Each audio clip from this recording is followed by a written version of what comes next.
Before Dracula had a castle, before coffins and crucifixes filled the imagination, before the vampire was a dark-haired count from Transylvania, there was Carmilla. She did not arrive in storms or shrieking terror. She did not crash through doors or bare her fangs. She came softly, with pale skin, with slow smiles, with a voice that whispered devotion instead of death. Published in 1872, Carmilla appeared 25 years before Dracula, and in many ways, she invented him.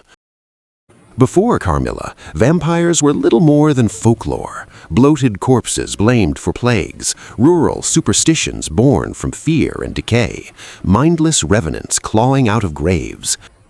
But Sheridan Le Fanu did something no one had done before. He gave the vampire elegance, intelligence, desire.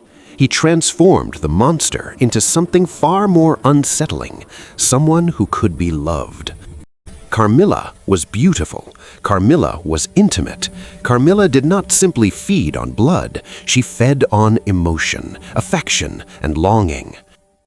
She was the first vampire to seduce rather than stalk, the first to whisper love while delivering death, the first to make the audience question where horror truly lived.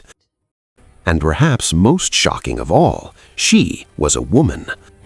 A woman who desired other women, a woman who rejected obedience, a woman who moved freely through a world determined to restrain her. This is not just the story of a monster. It is the story of desire turned dangerous, of fear disguised as morality, of a society so terrified of female autonomy that it could only imagine such a woman as undead. This is the story that came before Dracula. This is the vampire history forgot. This is Carmilla. To understand Carmilla, we must first understand the world that created her. The late 19th century was an age balanced on a knife's edge, a world racing toward modernity while clinging desperately to fear. It was a time of railways and gaslight, of scientific discovery and medical advancement, yet death was everywhere. Cholera outbreaks swept through cities, tuberculosis lingered in drawing rooms, child mortality was so common it became expected. People lived alongside death and feared what might linger after it. Victorian society believed deeply in order, in hierarchy, in rigid roles that defined who you were allowed to be.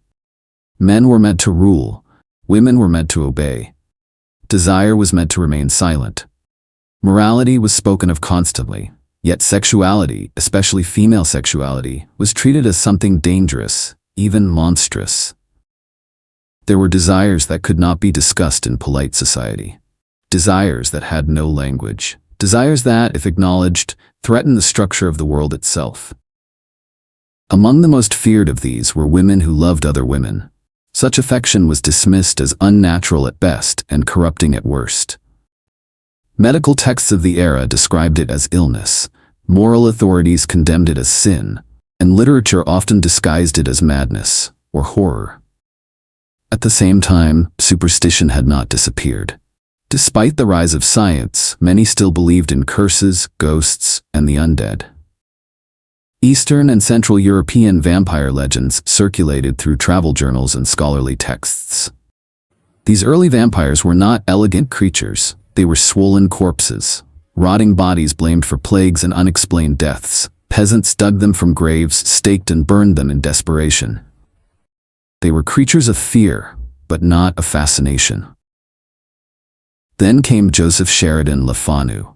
An Irish writer steeped in Gothic tradition, Le Fanu was fascinated by psychology, repression, and the darkness beneath respectable life. When he turned to vampire folklore, he did not simply retell old legends. He refined them, civilized them, and made them intimate. He stripped away the mud and rot, and in their place, he gave the vampire beauty, grace, emotion. In Carmilla, the vampire is no longer a distant village horror. She is a guest, a companion, a confidant. She sleeps in silk sheets instead of graves. She speaks of love instead of hunger. She moves through drawing rooms rather than graveyards. And most radically of all, she loves women. In doing so, Le Fanu created something unprecedented, a vampire who embodied everything Victorian society feared but could not openly name. Carmilla was not merely undead, she was desire given form, autonomy made dangerous, and the quiet terror of a world confronting its own repression. This was the world that birthed Carmilla, a world afraid of its shadows, and a monster born not from folklore alone, but from fear itself.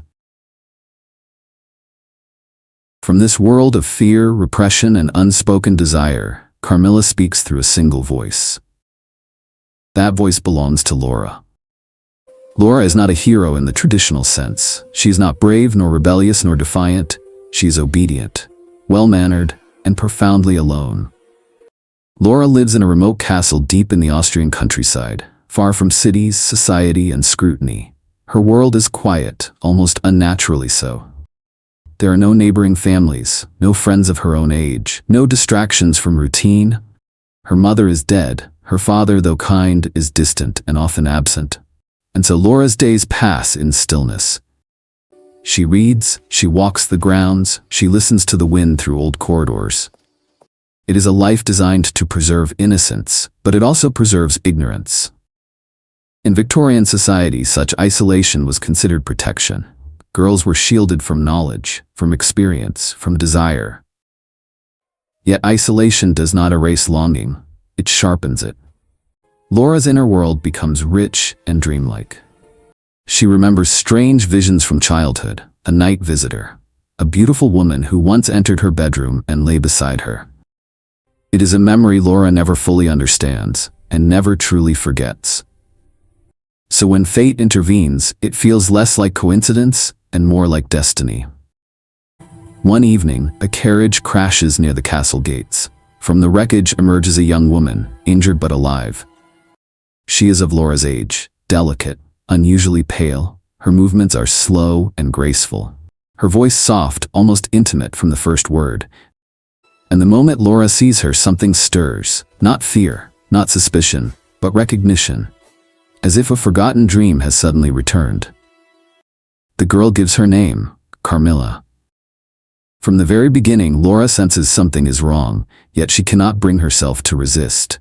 There is comfort in Carmilla's presence, a warmth Laura has never known, and a tension that feels intoxicating. Carmilla watches her closely, speaks to her with an intensity that feels both thrilling and unsettling. And Laura, sheltered and unguarded, opens herself completely. She does not yet understand what Carmilla is, but she understands what Carmilla makes her feel. And that, in the world Laura inhabits, is far more dangerous. At first, Carmilla's presence feels like a blessing. After years of silence and solitude, Laura suddenly has companionship, someone her own age, someone who listens. Carmilla settles into the castle as though she has always belonged there, not as a guest, but as a constant. Yet from the beginning, there are small details that do not align. Carmilla does not wake with the household. She sleeps late into the afternoon, as though daylight itself is an inconvenience. She avoids religious objects with polite indifference. Not fear, but a subtle refusal, as if such things simply do not concern her. When a doctor is suggested for her injuries, she dismisses the idea gently, insisting that illness does not trouble her. And at night, when the castle should be still, servants whisper of footsteps in empty corridors, of doors opening where no one should be. Carmilla wanders. But these oddities fade in importance when weighed against what truly unsettles Laura. The way Carmilla looks at her. Her gaze lingers too long. Her attention is absolute, as if Laura is the only person in the world worth seeing. Carmilla speaks of love almost immediately. Not the cautious affection of friendship, but something deeper, older, more consuming. She tells Laura that souls recognize each other across lifetimes, that some bonds are too powerful to be bound by years or death. Her voice is calm, certain. She takes Laura's hands and holds them longer than necessary. She draws close, invading the careful distance Laura has always been taught to maintain, and Laura does not pull away. Carmilla praises her beauty, her sensitivity, her innocence.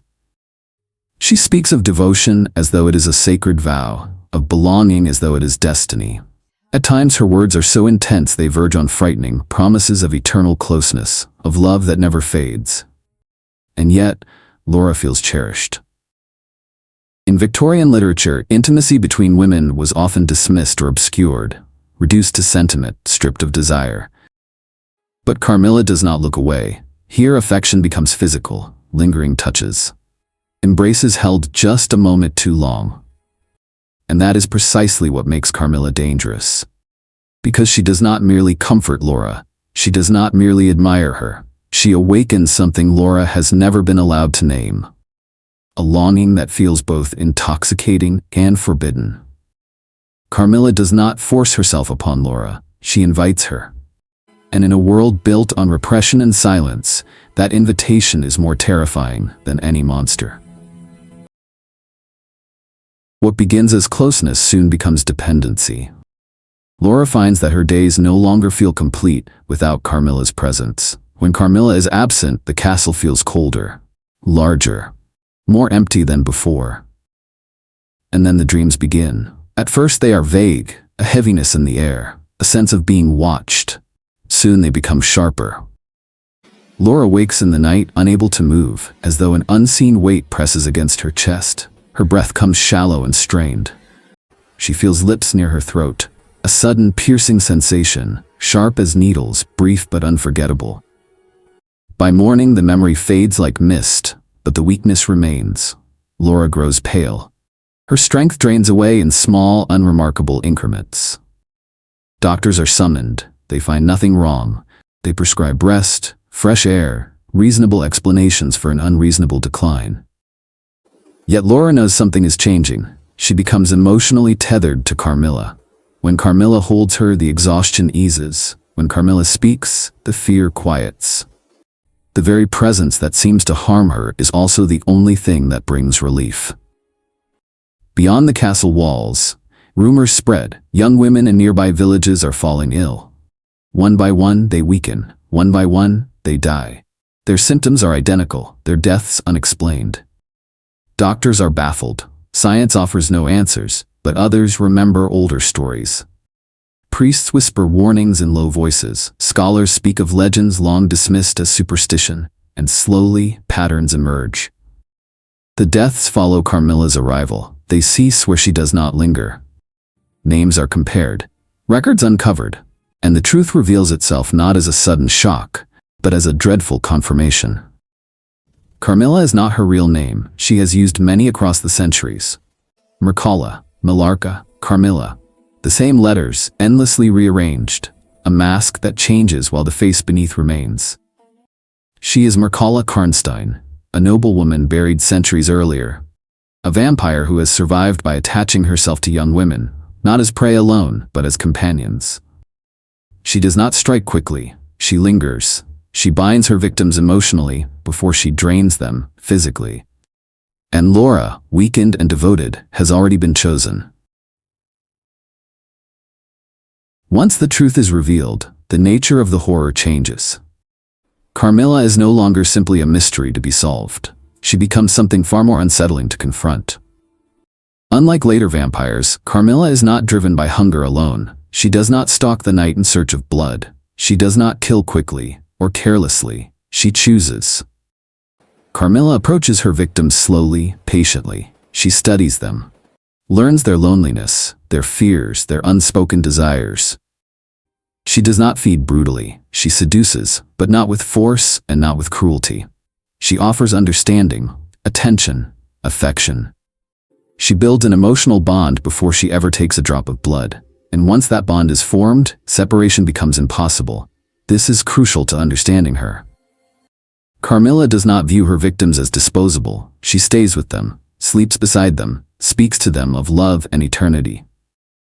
She does not deny what she is, but she does not believe it makes her monstrous.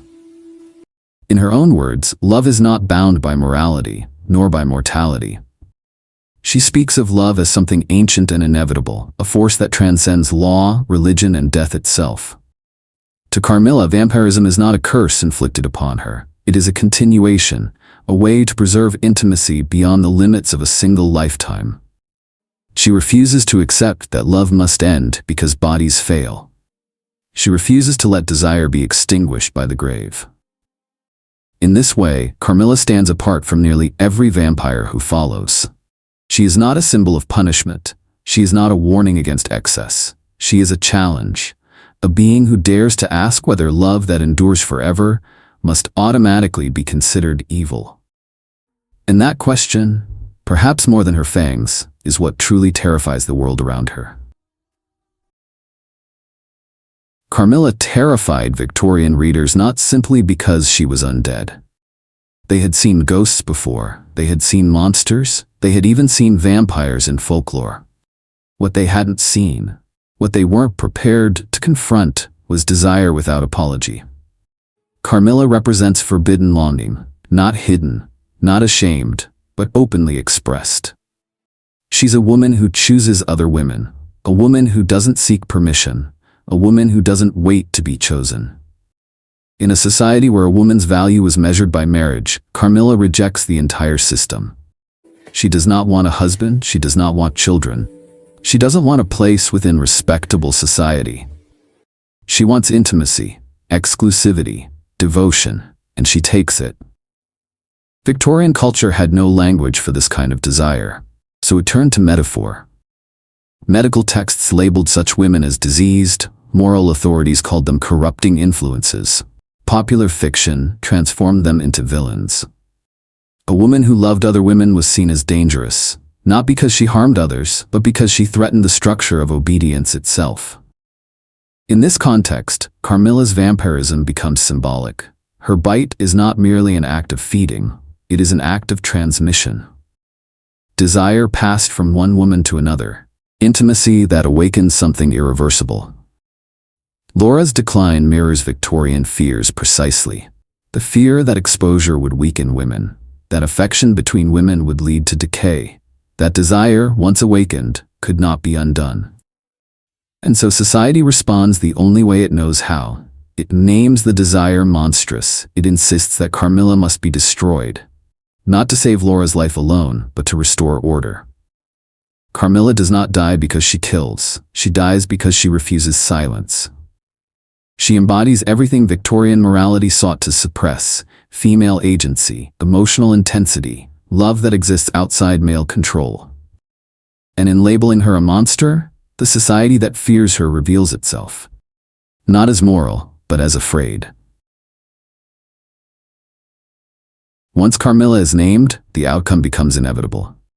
The moment her true nature is spoken aloud, the world responds not with curiosity, but with force. Men arrive at the castle. They come armed with certainty, with books, instruments, and authority. Doctors who claim the language of science, scholars who claim the weight of history, priests who claim the power of God. Together they form a single will, one purpose, one solution. Carmilla must be destroyed. There is no attempt at understanding, no questioning of her words, no consideration of love or intent. What matters is restoration. The disturbance must be erased. They trace Carmilla's history through records and ruins, through altered names and forgotten tombs. At last they find her grave. When the coffin is opened, the body is not decayed. It is preserved, serene, as though merely sleeping. This, they say, is proof. The ritual is swift and merciless. A stake is driven through her heart. Her head is severed, her body reduced to ash. Each act is performed not in rage, but in solemn righteousness, a ceremony meant to cleanse the world of disorder. And when it is finished, the nightmare is declared over. The deaths cease. The villages return to silence. The explanations feel complete. Order is restored.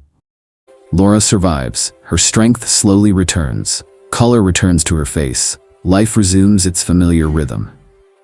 But survival is not the same as recovery. Something has been taken from her. Laura admits that even after Carmilla's destruction, she cannot forget her. The dreams do not vanish, they soften, but they remain. Sometimes she still feels that familiar presence, that closeness, that warmth, and the longing does not disappear. It lingers quietly, unspoken, unresolved. Because Carmilla was not merely a monster Laura escaped, she was the first person who truly saw her. And no ritual, no fire, can erase that. Though Carmilla is destroyed, her story does not end with her death. Something of her survives, not in flesh or blood, but in imagination. Carmilla becomes the foundation upon which the modern vampire is built. Long before Dracula cast his shadow, she had already defined the shape of what would follow. She established the vampire as a figure of seduction rather than brute terror, as an immortal who lingers, loves, and entangles herself emotionally with her victims, as a being whose power lies not in violence, but in intimacy. From her emerged the female vampires of later literature, elegant, dangerous, and irresistibly alluring, figures who blur the line between predator and lover. Her influence can be seen in the brides of Dracula, in their beauty and passivity masking deadly intent. In the countless vampiric women who follow, each echoing Carmilla's combination of grace and threat. Beyond gender, Carmilla reshapes the emotional core of vampire fiction. She introduces the idea that monsters can feel deeply, that love and destruction can exist within the same act. Without Carmilla, there is no modern vampire romance. No immortal lover who mourns eternity, no sympathetic monster whose tragedy invites empathy rather than revulsion. She transforms the vampire from an external horror into an internal conflict, a reflection of longing, desire, of what we fear within ourselves. In doing so, Carmilla changes the vampire forever. She ensures that the creature of the night will never again be just a corpse in a coffin, but a mirror held up to the human heart. In the modern world, Carmilla is no longer buried. She has been rediscovered, reinterpreted, and reclaimed, not as a forgotten villain, but as a foundational figure in Gothic and queer culture. What was once a scandalous Victorian horror story is now recognized as one of the most influential vampire narratives ever written. Carmilla's presence can be felt across literature, cinema, music, and art, sometimes openly, sometimes in shadow. In literature, her legacy is unmistakable. From the brides of Dracula to the emotionally complex vampires of modern fiction, Carmilla's influence shapes the very idea of the seductive immortal. Anne Rice's vampires, sensual, introspective, and bound by love as much as hunger, echo Carmilla's emotional depth. Modern queer Gothic novels frequently return to her as a direct ancestor, reimagining her not as a predator, but as a tragic survivor of repression. Some authors retell her story directly, giving Carmilla her own voice at last, exploring her centuries of solitude, repeated losses, and the cost of eternal desire. Cinema embraced Carmilla early. In the 1960s and 1970s, she became a central figure in European Gothic horror films, particularly those produced by Hammer Studios and their contemporaries. Films such as The Vampire Lovers brought Carmilla to the screen as both erotic and dangerous, reflecting the era's fascination with transgressive female sexuality. Later adaptations shifted tone. Independent and arthouse films reframed Carmilla as a misunderstood immortal, emphasizing atmosphere, intimacy, and emotional connection over spectacle. Her story evolved from exploitation horror into Gothic romance and psychological tragedy. Television and digital media brought her fully into the present. In the 21st century, the web series Carmilla transformed the story into a modern, openly queer narrative. Here, Carmilla is no longer punished for her love. She is allowed complexity, humor, guilt, and growth. This adaptation introduced her to an entirely new generation, not as a monster to be destroyed, but as a character to be understood. Music, too, has drawn inspiration from her myth. Gothic and darkwave musicians reference Carmilla as an emblem of forbidden love and eternal longing. She appears in lyrics, album art, and stage personas, a symbol of beauty entwined with danger, intimacy with exile. In the visual arts, Carmilla has become an enduring Gothic icon. Painters, illustrators, and photographers depict her as pale and serene, often emphasizing stillness rather than violence. She is shown reclining rather than attacking, watching rather than hunting. These images reject the grotesque vampire of folklore, Instead, they present Carmilla as an eternal woman suspended between desire and damnation, a figure of tragic elegance rather than horror. Even when her name is not spoken, her influence remains. Every lesbian vampire character, every immortal lover whose affection destroys as much as it sustains, every story that frames monstrosity as a response to repression rather than evil. Carmilla no longer belongs solely to Victorian literature. She belongs to cinema screens and gallery walls, to novels and songs, to audiences who recognize that what once terrified society was often simply love without permission. She is no longer just feared, she is studied, she is reclaimed, she is understood. And in the modern world, Carmilla finally lives in the open. Carmilla no longer haunts castles, she no longer waits in ruined chapels or forgotten crypts. She lives somewhere closer. She lives in stories, in films, in every vampire who loves before they kill, in every monster who asks to be understood rather than feared. Carmilla reminds us that monsters are rarely born from evil. They are born from fear. Fear of desire that cannot be controlled. Fear of women who refuse silence. Fear of love that does not obey tradition, law, or expectation. The world that destroyed Carmilla believed it was restoring order. But what it truly erased was possibility. The possibility that love could exist without permission. That intimacy could exist without ownership. That desire could exist without punishment. Today, we live in a world that still struggles with these same fears. Only the language has changed. And that is why Carmilla still matters. She speaks to anyone who has ever been told their love was wrong, to anyone who learned to hide parts of themselves to survive, to anyone who understands what it means to be named monstrous simply for existing. Carmilla endures because she was never just a vampire. She was a question. A challenge to the idea that order is always just. A reminder that what society fears most is often what it refuses to understand. And perhaps that is why Carmilla still whispers to us. From the dark, from the margins, from the places where stories are born. Because some stories do not end, they transform, they wait, they return. And like Carmilla herself, they refuse to die. Thank you for watching. Please like, share, and subscribe.